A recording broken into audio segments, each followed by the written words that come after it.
Carol today will be the host on the for this panel discussion.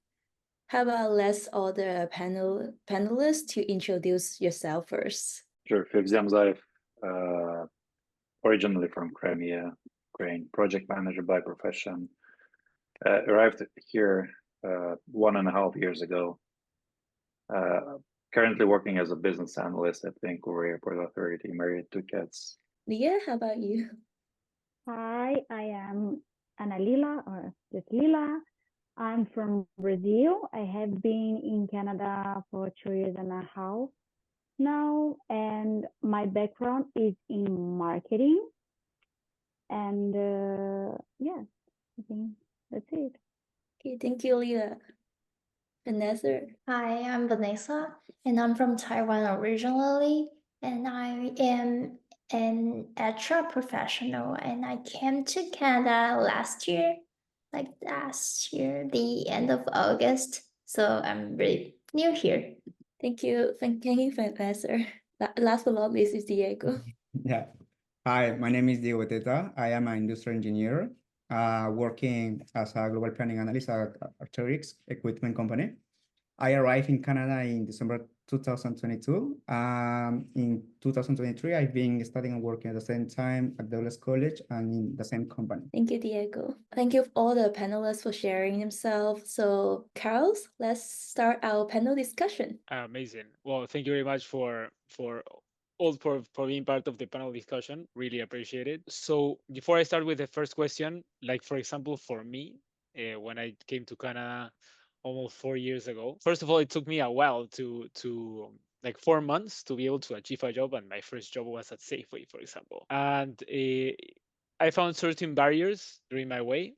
So my first question would be, in my mind, it was like, I'm gonna start looking for a data analytics job, but I wasn't aware at that moment that my current situation was focusing on supply chain management. Like it was the postdegree program that I was studying at that moment. So I changed completely my strategy and say, okay, maybe I'm not gonna focus on banks, not insurance company, but I'm gonna start focusing on logistics company or any retail company that right now, and I was aware at that moment that Canada was looking for data analytics background professionals, but also with the business acumen. So I had this opportunity to learn from hands-on experience in the warehouse when I was started working at Arc'teryx, and at the same time I was learning about supply chain, like the theories, right? So in classes, I was learning about systems, about business, how could we drive the business through the logistics strategies and so on. And I matched this combination of learning from the experience, from my own hands experience, and also from the classes. And I was talking with different professors about, hey, I understand that logistics and supply chain is a big field, it's a huge field to specialize. What do you recommend me to start taking actions, or how should I start working? Many people told me, and managers also told me, hey, you can start trying to understand how logistics works, the inbound process, the outbound process, the pick and packing process, the stickering, and then you can scale up your professional profile to maybe a logistics background, such as, I don't know, talking about couriers. The top professional age was to get like a supply chain understanding, but supply chain, the best learning experience was to get the distinguish between a supply chain and logistics. That those are completely different things, but logistics belongs to supply chain. Logistics is just one brick inside the whole supply chain field. So it was a really good experience at that moment when I was studying and working at the same time. thanks for sharing that. What about you, Vanessa? Yeah, so I will keep the answer open because I wouldn't say there's a right or wrong answer. And it could be your barrier, but it could be one of your advantage as well. From my personal experience, I've been through like both sides. So, because I'm doing co-op right now, and the co-op program itself is a little bit different from the permanent job. So when I was applying for co-op or let's say internship position, like some companies like see my international experience like zero. I am just a white paper, so you're here to learn. You have to learn something from me. Like they force me to say what you want to learn from me. And then, but I also have some interviewer that recognize my past experience. And also when I was applying for part-time jobs, I actually got a quite like some responses from the employer asked me to schedule the interview. So I would take that as a advantage and opportunity as well. But unfortunately, because I'm still under my study permit, so I couldn't work too long, so I didn't get that chance eventually. But yeah, I would just keep it open because it could be both, and it depends on the interviewer and the employer you are facing. What about you, Lila? So in my case, my background didn't help me that much. So I just to give like an overview here, I started working after a year that I was in Canada because I decided to start looking for a job after 1 year of studies. Not 1 year, I'm sorry, after I think 8 months, I decided to start looking for a job, and my first job was in a coffee shop. And I decided to go for that because I needed to feel comfortable with like Canadian environment and the language and everything. And then I did like Vision2Reality Foundation internship program. And then I worked in a studio, dance studio as a manager. So talking about my background, that's in marketing, over 20 years of experience, honestly, I would say that I had to learn how to sell my experience on interviews. So it's completely different doing an interview in my background at Brazil and here, because if I sell my experience, telling the company name and the activities that I used to do, when I do that in Brazil, they understand because they know the company I'm talking about. They know the size of the company. They know the position that I was considering. In here, I realized that I needed to use the job description as a basis to sell my experience. So I needed to learn how to bring my experience to that job description.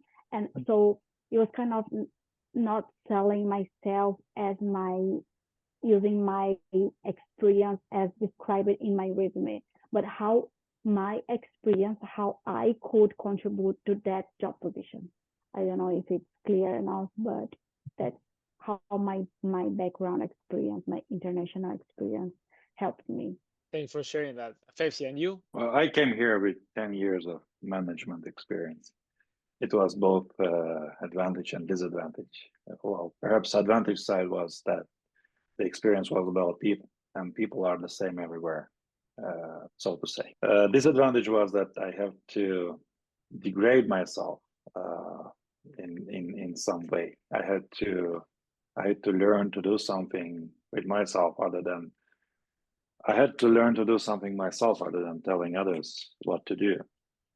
I was no longer a big boss, and this kind of was a big barrier. I had to make this transition, and I had to make it work, and I didn't have much time. It's curious when you say it was a mindset kind of decision. It was a mindset transition on to be able to think like an employee. It was both and mindset and capability. So I spent 10 years telling people what to do, and now now I had to be able, I had to do something.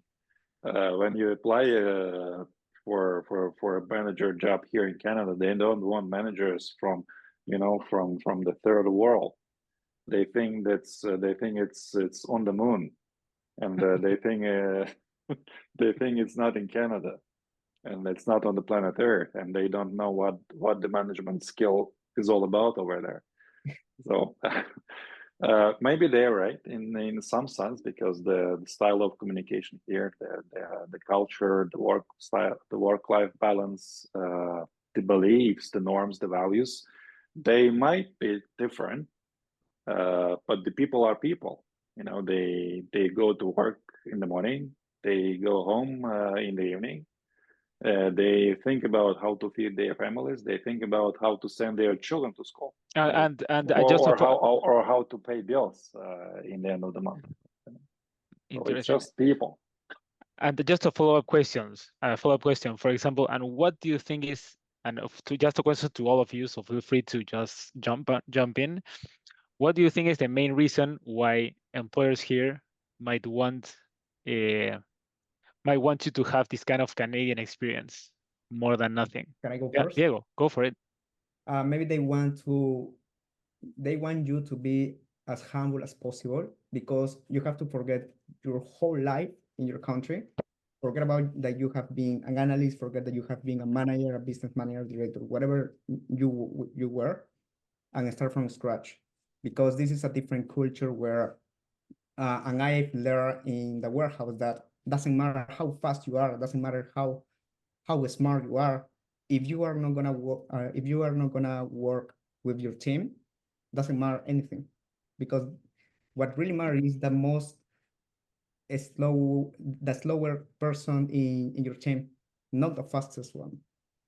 So I think that is the main reason why they want you to live this Canadian experience, to understand that, hey, if you are going to start like this, like a distribution center associate a job, you have to be aware that there are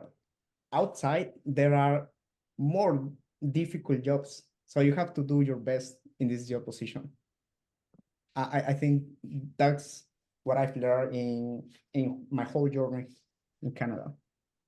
Anyone else has anything else to share? Yeah, Vanessa, go for it.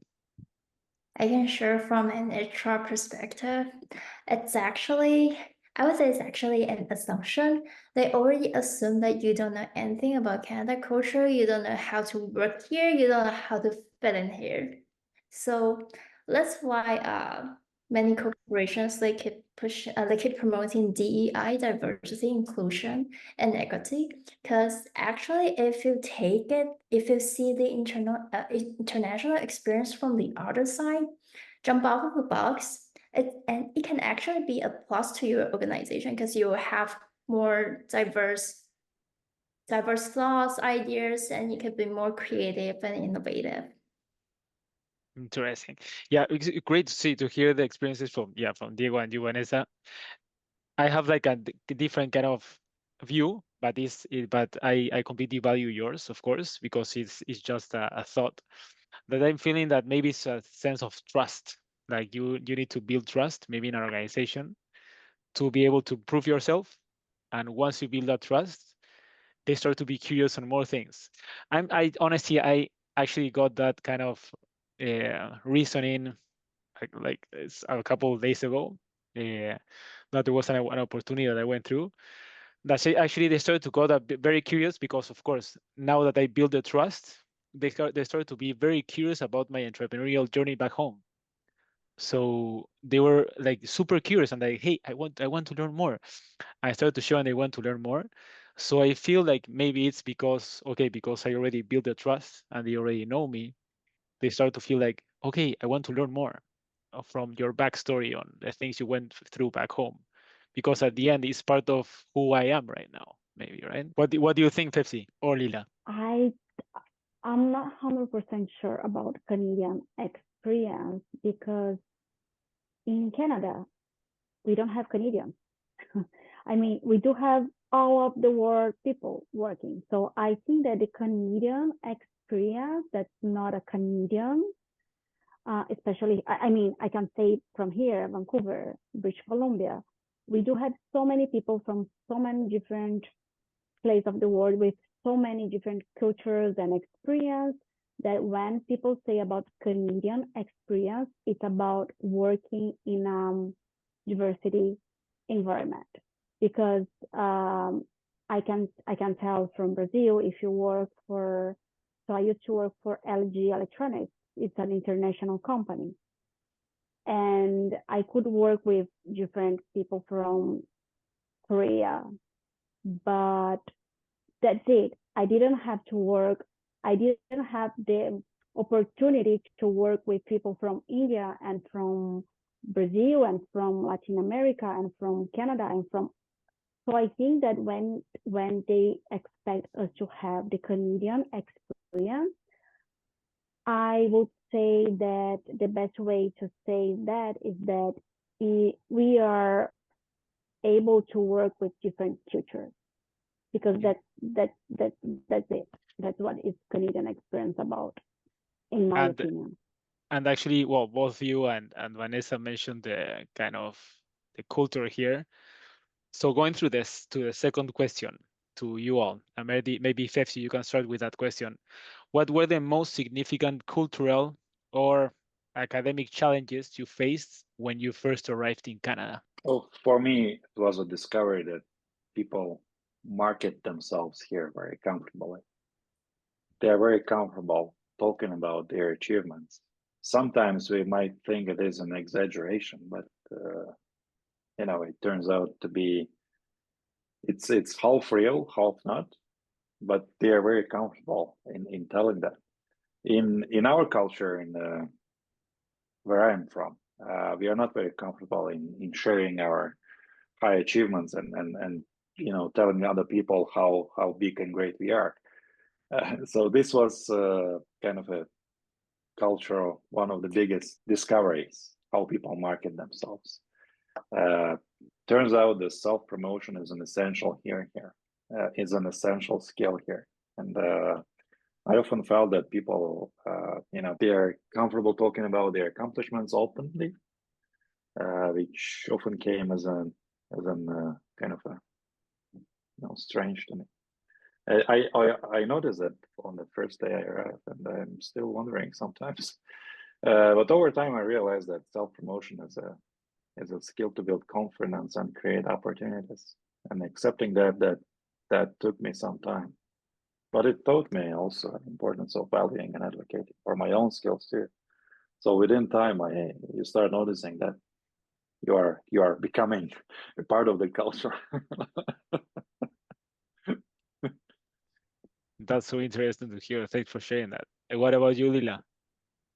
Well, bringing to the academic environment, my challenger was understanding, like working with teams in different cultures and trying to understand that people have like different lifestyles. So I am a mom, as I mentioned before, and I do have my schedule with my family, working, studying at the time that I was studying.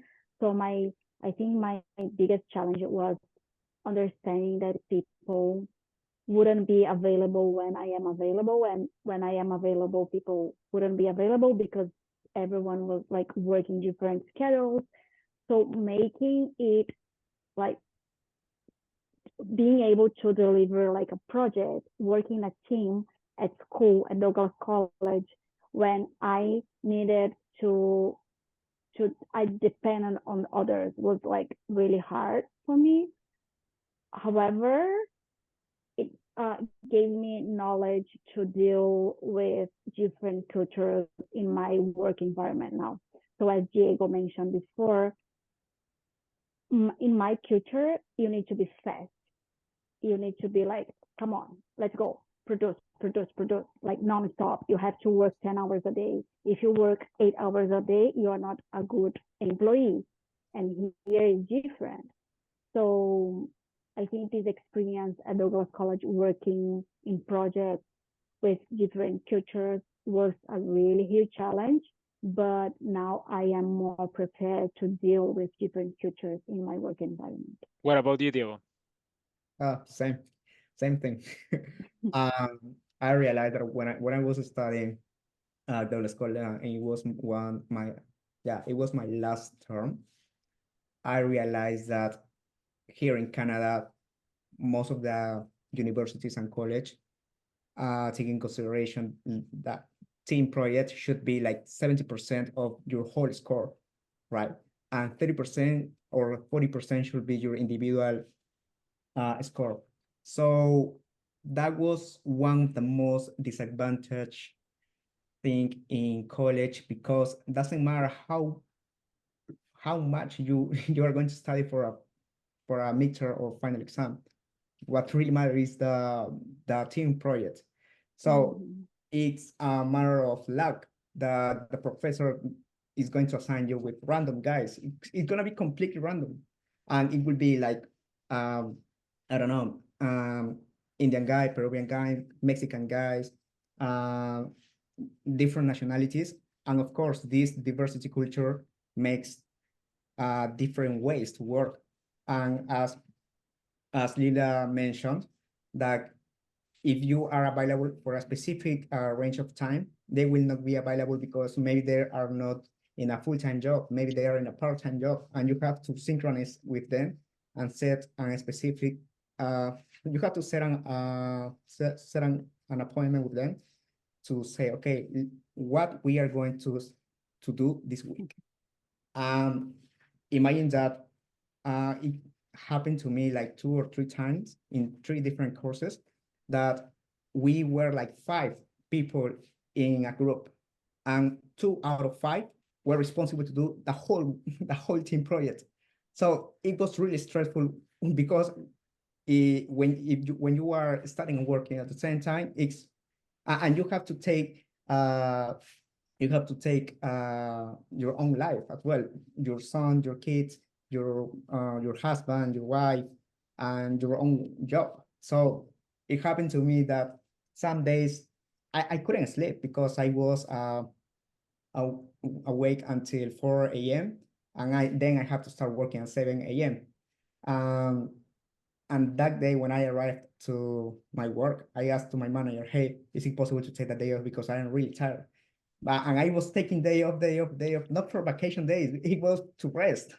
Or maybe that try to finish some team projects. And yeah, that's the most realistic experience here in Canada and as an international student. So you have to deal with it. It's a matter of luck.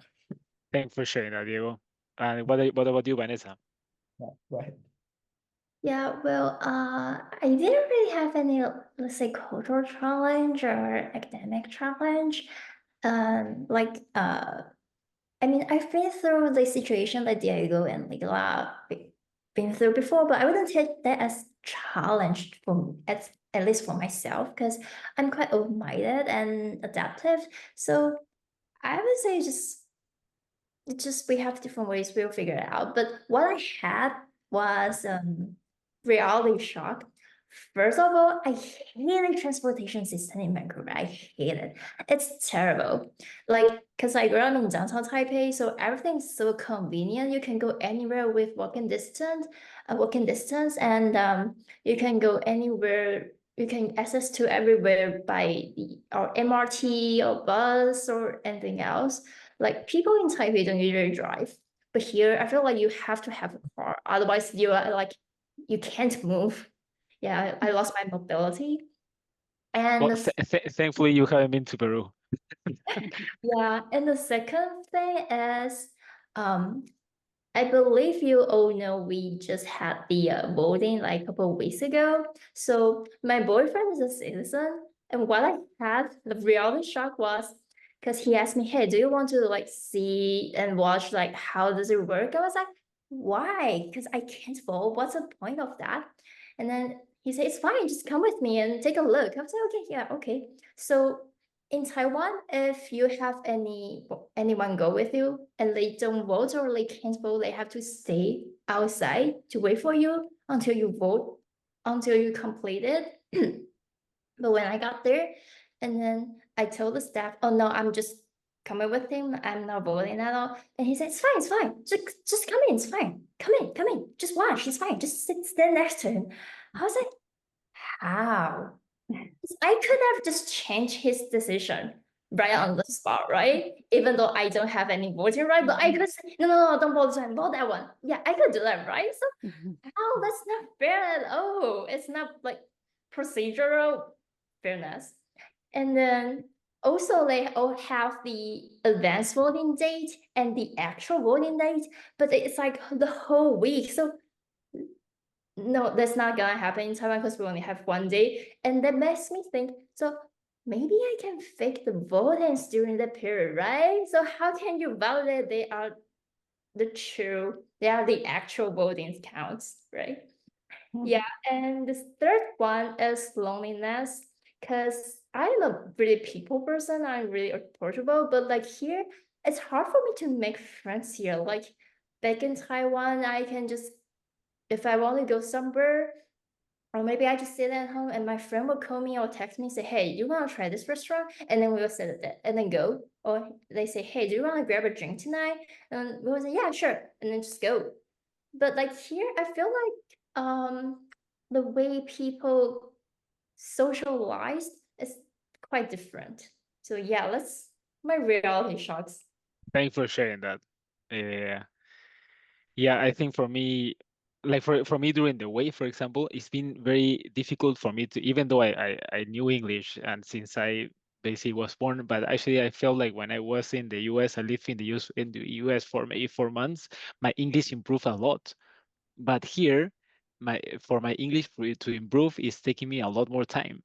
And what I thought about my challenging part was like, hey, there's a lot of people here from different backgrounds, from different origins, that they come from with their own way to speak English, right? So at the end, you don't have anyone to imitate or to mimic. So for me, I think that was very challenging. And of course, working with people of different cultures. So interesting. And my third question will be, and you talked, Vanessa, on the loneliness, and you too, Fefsi, right? And did you face any mental health challenges throughout your journey? And what helped you to overcome this? And how did you maintain yourself positive when you felt everything was against you around you? And maybe Lila, you can start. Sure. Yes.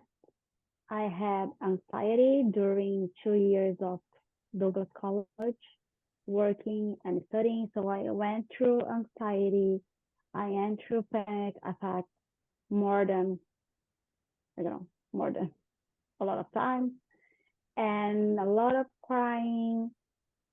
So it wasn't easy at all. It wasn't easy. Like I was under pressure for 2 years. I Now that I'm not studying anymore, I'm just working. I think how could I do so many things in 24 hours in a week? Like how because now that I'm just working, I can't do half of I was doing like in May. This is crazy. So the way I found to survive, I I love going to the gym. This is really important to me. So like to exercise my body. And so I found time to go to the gym. It means that we were talking about this before. It means that I wake up at 5 a.m. in the morning because this is really important to my mental health. So I'm not going to the gym for my body, just for my like to to keep me alive mentally. Help mentally. I meditate. So this is something really important to me to just to keep like my brain a little bit calmer during the night to go to sleep, to go to bed. I I think that everyone has, or maybe not, the the faith in something.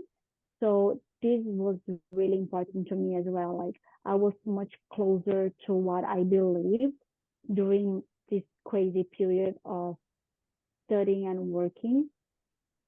And when I was like really down, I try to remember how brave I am. I We are, everyone here is super brave because we left our own country, our position as a manager, as an analyst, as whatever. We left our safe place to live in a different country, in trying to find different jobs, accepting different positions. Yes, yes, I'm still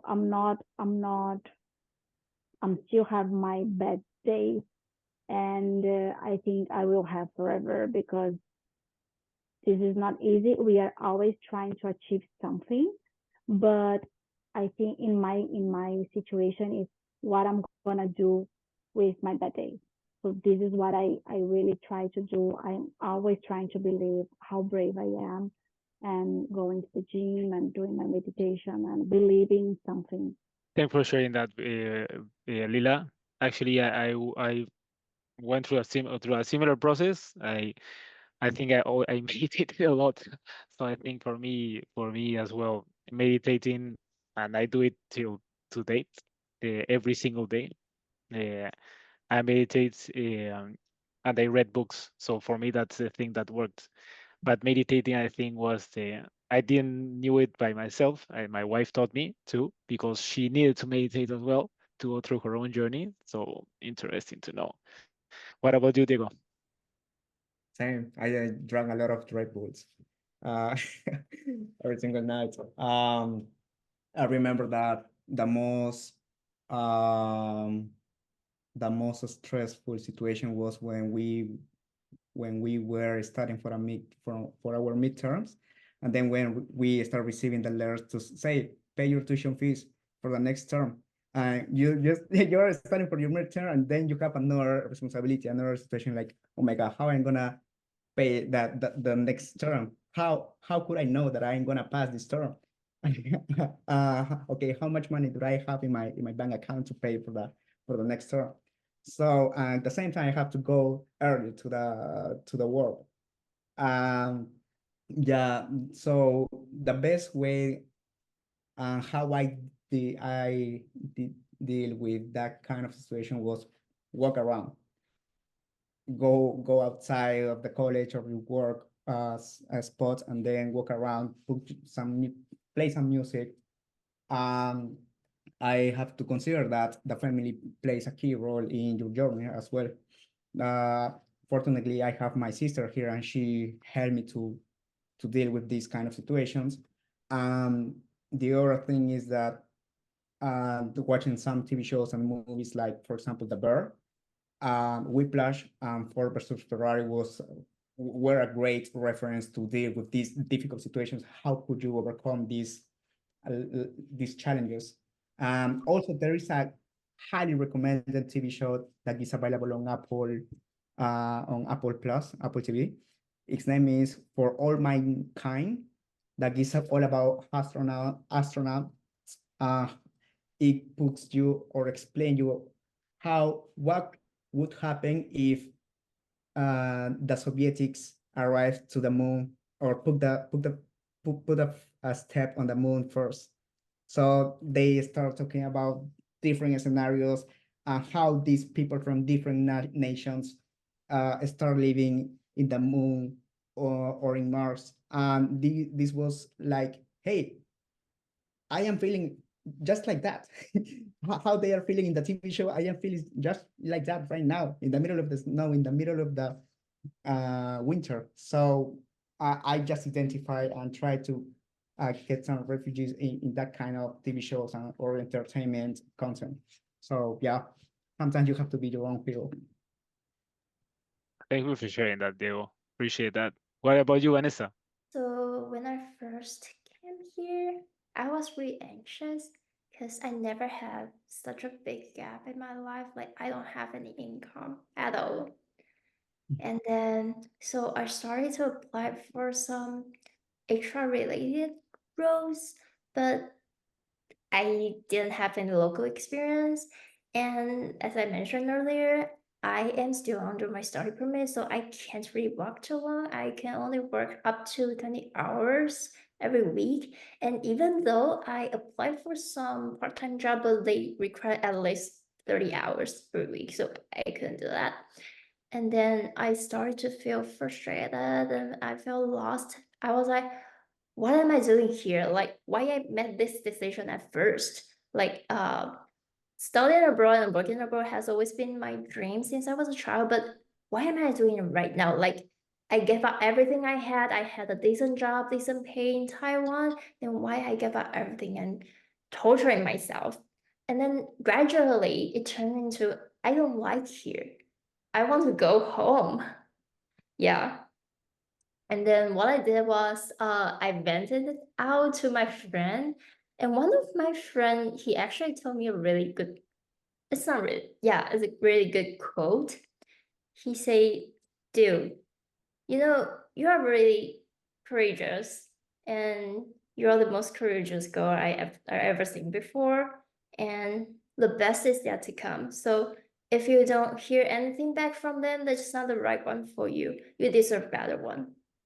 Yeah, so I keep that in mind, and I was like, dude, I'm gonna bring this to my grave with me. Yeah. And then what I do was, yeah, he actually inspired me a lot. And then I also try to find some other hobbies other than just my K-drama. Oh, I always like K-dramas. I can just watch it for all day, because when I'm watching it, I can just my brain doesn't need to work. Like I don't need to overthink other stuff. Then I can just focus on the plot, and then feel the feel the drama, feel the story. And also one thing that Diego mentioned, walking around is a really good one, because just walk around, like you don't really have to have a destination. You can just walk around your neighborhood, walk around the market, and you will always find something new. Absolutely. Walking around in downtown Vancouver. Yeah. Sorry, but I love these stories. I love it so much. Thanks for sharing that. And yes, yeah, how important all the things you guys mentioned. How about you, Fepsi? Incredible stories. I kind of agree with you that. Well, when I came with the luggage, with the family. You know, my first priority was find a job, and job hunting is a lonely business, and it is a blind business. You don't know. You send an application, you don't know where it goes. You know, you don't hear a response. So you got an interview, and after 4 weeks after your interview, somebody writes you a very nice letter and say, "Hey, you are great, thank you," and all that, and we wish you luck, but you know, not this time. And you don't really realize what you did wrong, because you don't hear the feedback. You cannot improve, right? If you knew what was wrong, you could improve it. So this is a kind of a bit. This is where the challenge is. One thing that really helped is was talking to people, the people who went through the same journey. I have met a couple of people, and Carlos is one of them, and it really helped. It kind of got you an insight of, hey, this is okay. Being blind and being lonely, this is okay. At times, overthinking was a challenge. So if you think about it too deep, it's a journey of nowhere. So I try not to do that. I try to keep going without much thinking. Try to keep myself busy. Applications, books, training, you know, certifications, whatever. Volunteering, taking small steps each day, and remembering why I came here. It all helped me keep my spirits up. Thanks for sharing that. Thank you all of you Thank you. for being very vulnerable. I went through the same journey, so yeah, and I feel like how important it is. I think Lila, well, Diego, all of you, I mentioned it very well. To first of all, being surrounded by uplifting people, people that help you to feel good and to feel worthy. Second, feeling worthy is very important. Feeling like, hey, you deserve better, Vanessa. Perfect way that you told yourself, you deserve better. So, and Pepsi, I assume I was the one telling you like, hey, buddy, keep on going. We went through the same journey. I also, honestly, I also overworked myself the same as you, Diego. And actually, I passed out 2 times. Basically, my wife basically found me lying down in the ground one day because I was overworked. I was working overnight, of course, and studying during the day, and it was super challenging. Actually, I remember those days, and yeah, of course, they were challenging. So thank you all of you for sharing your stories. And in terms of the way you navigated, so you had all your struggles, you had all your journeys, your difficult journeys. How did you navigate the Canadian job market as a new immigrant or international student? And what strategies work for you? Maybe Vanessa, you can start. Yeah, so because I've been through co-op program, internship, and volunteering, and I haven't really get there yet, but I believe it's gonna be the valuable pieces on my resume. And for those, I would say for those international students who are looking for an internship or a co-op program opportunity, utilize your career center because they can actually give you a lot of advice and a lot of suggestions, and maybe attend all their workshops because it helps you a lot. For instance, I had my consulting session with my career advisor, and then my friend say, dude, you are an HR. Why you still need other people teach you how to write your resume, how to write your cover letter and interview? I say, because I am the HR, so I know people have blind side when they are looking at themselves. So I need some voices from outside to tell me where is my blind side and my blind spots. That helps me a lot. And I can share one of the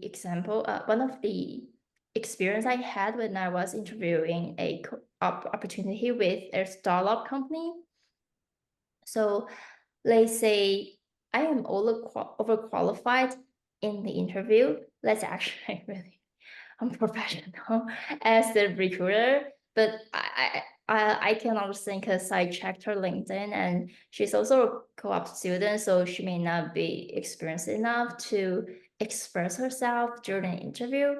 But I was really shocked at then because I didn't expect that she would just be so straightforward in the interview directly. Then after that, I consulted with my career advisor. So what strategy I use is we changed the strategy because for the pattern I used before that, when I was interviewing the co-op program, I still use the same pattern and the same strategy when I was looking for a permanent position.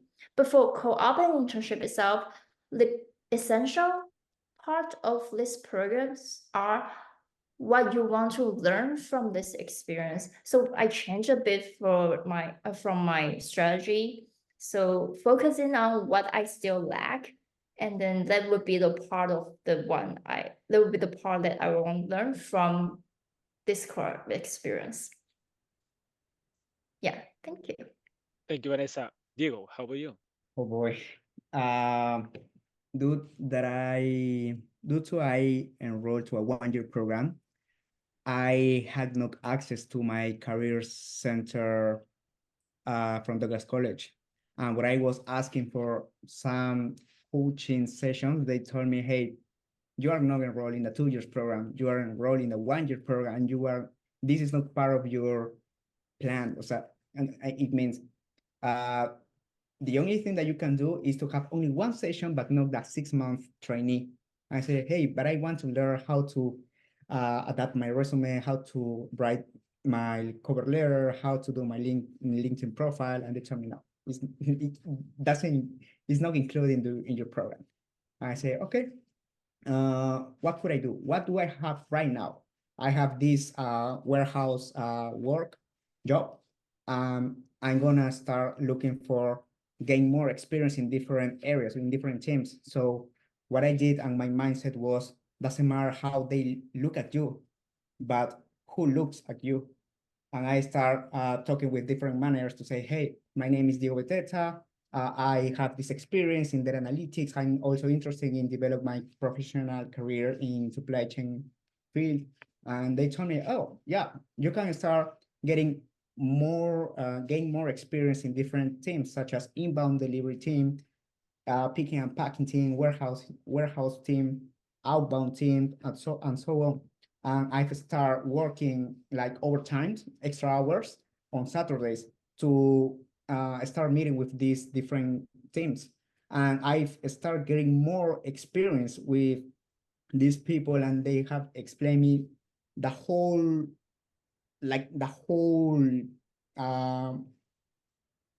way they do this business in the warehouse. So I gained a huge experience because I was few of people that were able or wild to learn from different perspectives. And when I was talking with different managers from production side, they told me, maybe you can enroll to this leadership program that Arc'teryx is offering to their employees. And you can enroll to these mentorship programs to start getting or to start building your own network, your own networking. And I say, maybe I can change my strategy.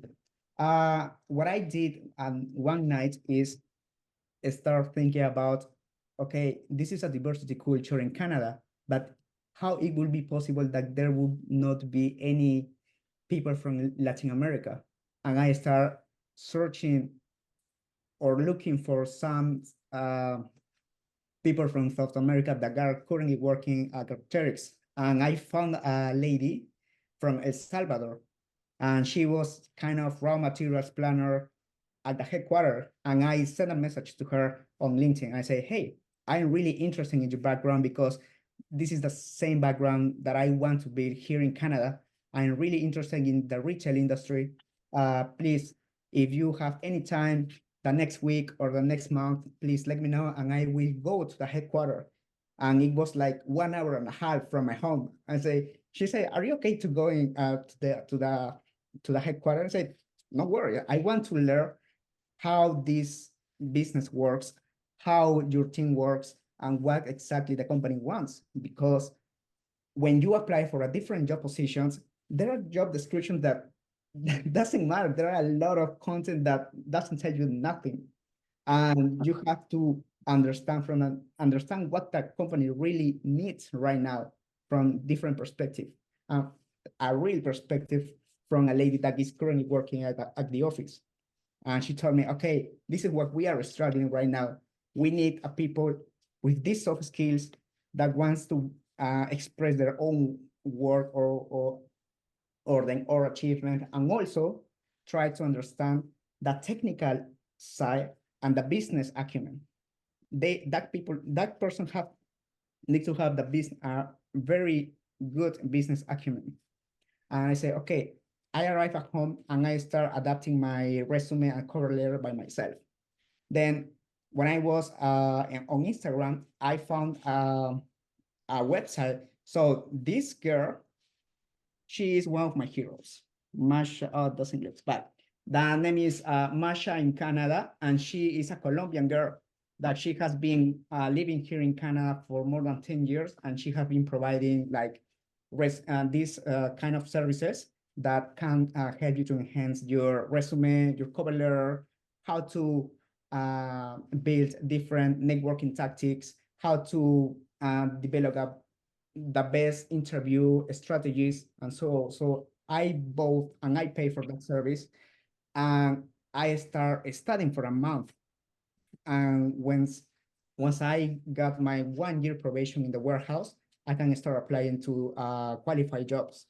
And I've been applying for 3, 4, 5, 6 times. And the last time, the seventh, I remember I sent a message to the hiring manager to say, hey, I am Diego Beteta. I am currently working in inbound team.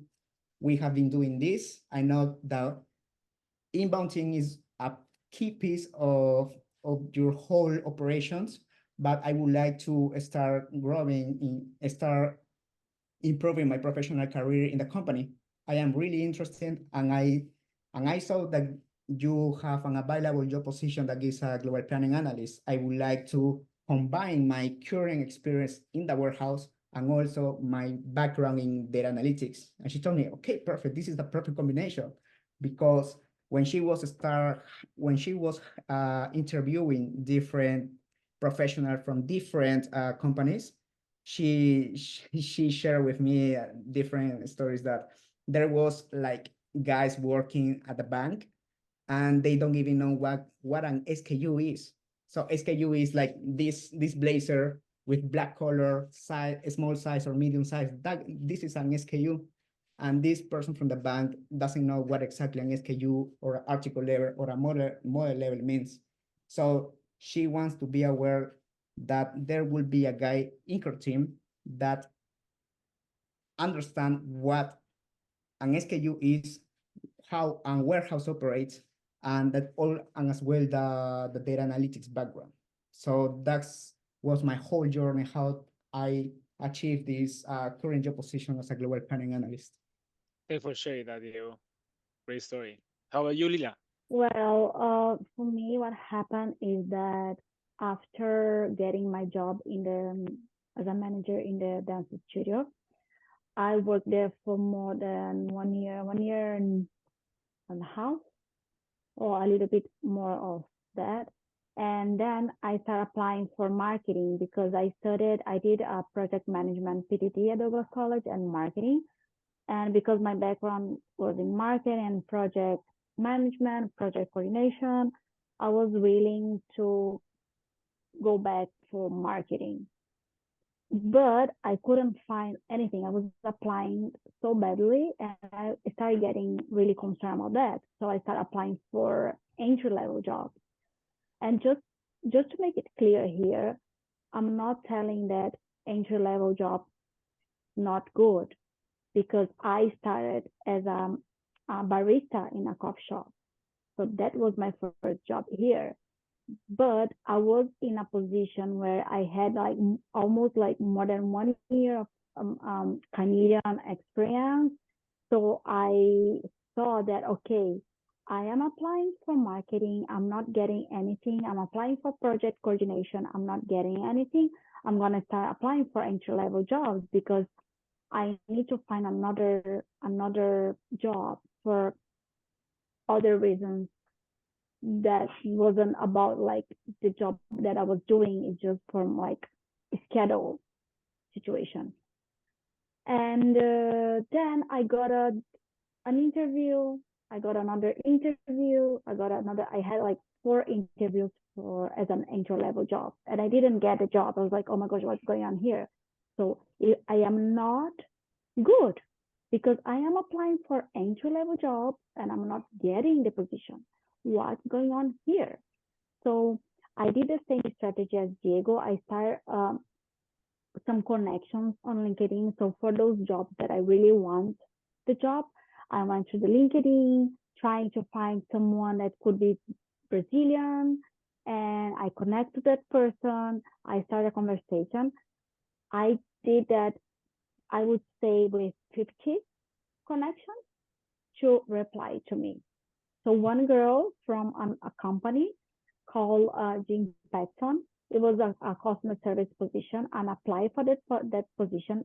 This girl helped me going through the interview. She gave my resume to the owner of the opportunity, and this guy called me for an interview.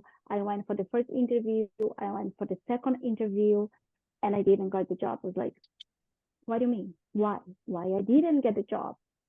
So I wrote to this person, and it happened, I think, with the same as Vanessa situation.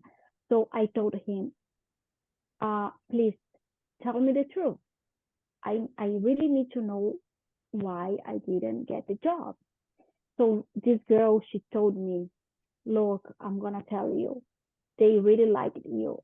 However, you are overqualified, and they know you're going to stay here for 6 months, 3 months. They know they're going to stay with us just until you get a better position. So stop applying for entry-level jobs. Stop. You are more than that. Now you can apply for better jobs. Even if it's going to take like a year, you have to decide, like, or you need to lie on your interview because you are expressing your experience, and they know that you won't be here forever. They know they won't be here for more than 3-4 months. Okay, so fine. So what I really wanna do, what I deserve a better job, because this is what I studied for. I studied 2 years here. I do have my background experience. I know it's gonna be hard, but I will apply for a better job. So I got this, what I did, I started using ChatGPT on my favor.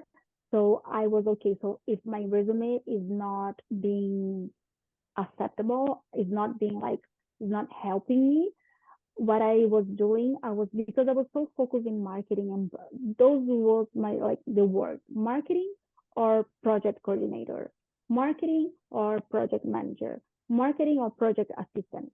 I couldn't think of anything else. So I was copying the job description, I was copying my resume, and I was telling my friend ChatGPT, help me here.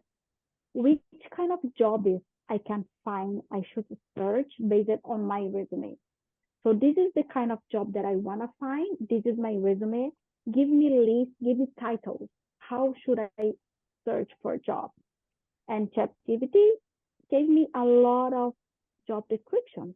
Business development manager, names that titles that I wouldn't ever apply for, ever. So then I started getting more opportunities. And then I got my current job. And one thing that was really important, so LinkedIn, so my connection in my current job, I made a connection with a girl, and she was the one who really helped me with my interview process. And one question that the CEO asked me, I went through 5 steps to get my position, and my last interview was with the CEO, and I was super tired of going through process and steps. And the last question was why I wanted to join the company. And I asked the CEO, why do you want me? What is on my resume that made you want me? Because I am applying for this position, for sure I want to join your company, but I want to know why you want me based on my resume. So he was, oh. And then he answered his own question. He told me what he saw on my resume that catch his attention. And he told me, oh, because you had experience in this, you had experience on that, and then And he asked me, oh, I knew that you made a connection with Roseli, this person who worked here. Why did you make the connection? And I was like, first, because I wanted the job. And secondly, because I am not leave my current job, the place that I work right now, that I love. I love the environment, to a company that I don't know. So I want to ask her if she's happy working there. I want to know from the employee if the employee is happy, because I'm not making a movement to a place where I am not gonna be happy. So I'm not sure if I was so tired of going through so many processes in the same company. I'm super happy working there. It is an amazing company, but I really needed to make sure, because that's the thing. When you are looking for a job, doesn't mean that you are begging for a position. You are not begging for a position. The company wants you. As soon as the company call you and say, hi, are you available to talk? It means that, hi, I want you. And when you get this kind of email, unfortunately, you are not the right person. Exactly. You are not the right person. You are much better than that. You're going to find a much better position in a place that you're going to be the right person. So it's super frustrating when we get this kind of, unfortunately, you are not the one. Great. Check. I'm going to find my place. I'm going to find the place that wants me. So yeah, I think that's my situation. Thank you for sharing. Cool stories. How about you, 50? I was listening to stories and I forgot what the question was. Can you? Okay. Oh, and sorry. So the question is, how did you navigate the Canadian job market as a new immigrant, and what strategies work for you? I think there is a skill needed to do resumes, cover letters, and interviews, which are essential artifacts of job hunting. And if one is not familiar, such as myself, I come from an environment where those things didn't really matter. At least in my case, I didn't really job hunted. I haven't job hunted. What we do is basically connections. I know a guy who knows a guy who needs a guy, you know. So this is how it usually happened. But here it's a different story. One has to kind of has to have the skill of know-how to do this in terms of resume, cover letters, and interviews, and there are both visible and invisible rules on what's acceptable and what's not. In my case, Empower Canada, which is a kind of a non-governmental organization that helped me, they offer data analysis courses or some other IT courses for the newcomers. So I signed up. For me, it wasn't about data analysis. It was more about how to navigate the job market, how to do the resume, cover letter, and interview in a proper way, so that what I want to do and what I am is correctly represented on the other side, on the side of the employer. And I guess on the other hand, volunteering and networking, including Visionaries, is what helped me in my case. Thank you for sharing, Pepsi. So yeah, more or less all of you have shared about how important networking is. For me, it was highly important, and I will say vital. If not, I wouldn't be able to be in the places I'm right now. And actually, it was interesting to hear, Alila, you shared something with me in our last meeting, that the lady that approached you, talked to the guy, I think to the CEO or someone, telling you, hey, this is the only person that approached me through LinkedIn. And because she approached me, it shows that she's very highly interested. So that's more or less the reason why they wanted to hire you, right? Correct. Yes. That was the main reason they called me for the second interview. Yeah. So and okay, and going through, I want to do just a quick exercise, okay? So close your eyes, all the four of you, please. Imagine you return back to the moment you are coming to Canada, okay? Feel you are seeing yourself before coming to Canada, and you really want to tell yourself something. The best advice, you have like 1 minute or 2 minutes to tell yourself something before coming here. Maybe don't tell yourself, don't come, please. Just phrase it in the way that, hey, you know that you're coming. What would you tell yourself? Maybe, okay, let's start with Lila. What would you tell yourself? Oh my gosh, I would say don't be so hard on yourself. Don't study like crazy. You will get the golden cord, but you will keep it in your cabinet. So don't die studying. Believe in your ability. Make connections before getting in Canada. And I think the most important is have fun. Thanks for sharing that, Lila. I appreciate that. How about you, Fefsi? Yeah, I thought about three things. Well, other than don't go there, it's one would be reasonable. They don't know you there.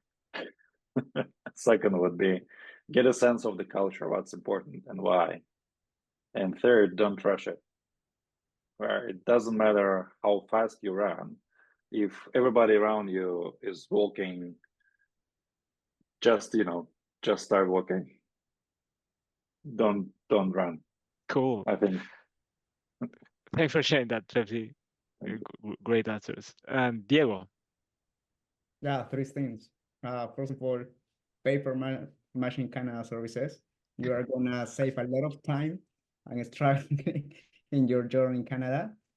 So you are gonna be aware how to write a resume, your cover letter, and how to improve your LinkedIn profile, and how could you have to adapt your background experience in the Canadian culture and what the Canadians really want. The second one is have fun.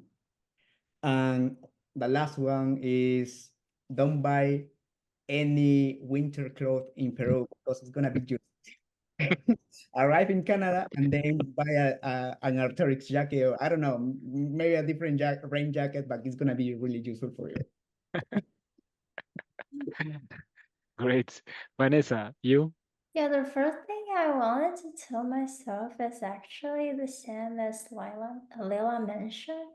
So I'm an overthinker. No MBTI, I am the ENTJ. I has to take control of everything. If everything is out of my control, then I'll be so anxious and so paranoid. So what I want to tell myself is, first one, don't push yourself too hard. Don't rush. And the second one is just go with the flow. And the third one is, I want to circle back to what Faith C mentioned earlier. We all came with our goals and our dreams here. So remember why you came here and stick with it. Just remember, stick with what you are pursuing. It will come to you someday. Maybe not now, but it will come to you someday eventually. The best is yet to come. Just remember this quote. Great answers. Thank you. Yeah, actually, for me, I actually made the same question for me last night. I started to close my eyes and ask the same question to me. And actually, it's more or less the same as you all. It's network since the beginning. Actually, thankfully, someone before coming to Canada, they told me network, and actually, I didn't know what they meant when they say network. But I actually started to network the way I screw up a lot at the beginning when networking, but I learned during the way. I think that's a key piece, but also I think have faith, retain faith in the process. Of course, just work and take action on the things you have right now and enjoy the moment. And whatever happens in the side, just go with the flow and just trust and feel worthy on everything. I feel faith and just visualizing what you want and just waiting for the universe to take care of everything around you.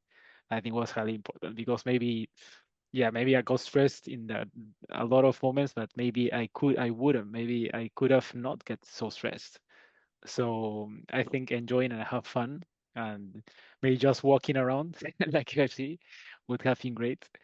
And my closing question for you, for all of you, would be if you could represent your immigration journey to Canada in one or two words, or maybe a phrase if you want, what would it be? Vanessa, you want to start? Yeah, this question took me a bit of time to think about it because I feel, oh my God, I have so many things and so many words to describe and to say. But I concluded into one word, plot twist. Because every time when I feel like I am in the bottom and everything's so bad that I'm in the worst situation right now, it just turned better like at some point. Like you can never tell, it's unpredictable. So yeah, it's full of plot twists in my journey, but I feel like it would be the part that make myself special compared to other people because they don't have this kind of plot twist in their life and they don't have so many they may have some challenges, but they have like different kind of challenges than mine and maybe than yours. So yeah, it's a journey that made my life more colorful. Thanks for sharing that, Vanessa. How about you, Lila? I would use Bob Marley music for sure. Don't worry about the thing because every little thing is gonna be alright. I think this is what represents my journey here. Actually, was a song that I played a lot, actually, in a lot of moments. Yeah, I love Bob Marley. Great. Yeah. Thanks for sharing that. How about you, Fetsi? Well, I feel at least 10 years younger. But lots of things I have to do, I have to learn, I have to achieve. Two words, resilience and reinvention. That's what I thought about. Great. Thanks for that. Cool. Yeah, thank you. I love the isn't it? I love the reinvention one. It's very cool. Yeah, sounds too humble, doesn't it? Well, you're very humble, Fetsi. What could I say? And well, Diego, last but not least, how would you like to finish this? 3 short phrases: all in or nothing, keep walking, less is more. Very cool. Honestly, I also had a phrase. It's called change the way you look at things, and the way you look at things change. Actually, I took it through a book of Wayne Dyer that actually marked part of my journey, and I stay with it. So that's the one of my last phrase. So Thank you very much to you all. It's been super fun, humbling, and great to hear all your stories. And yeah, thank you very much. Appreciate it. Appreciate everyone that listened and that participated. So it's cool. I'll finish this thing with big thank you to VDRF and to Vanessa, Diego, Pepsi, and Lila for being very vulnerable and for sharing all your journey. Highly appreciated.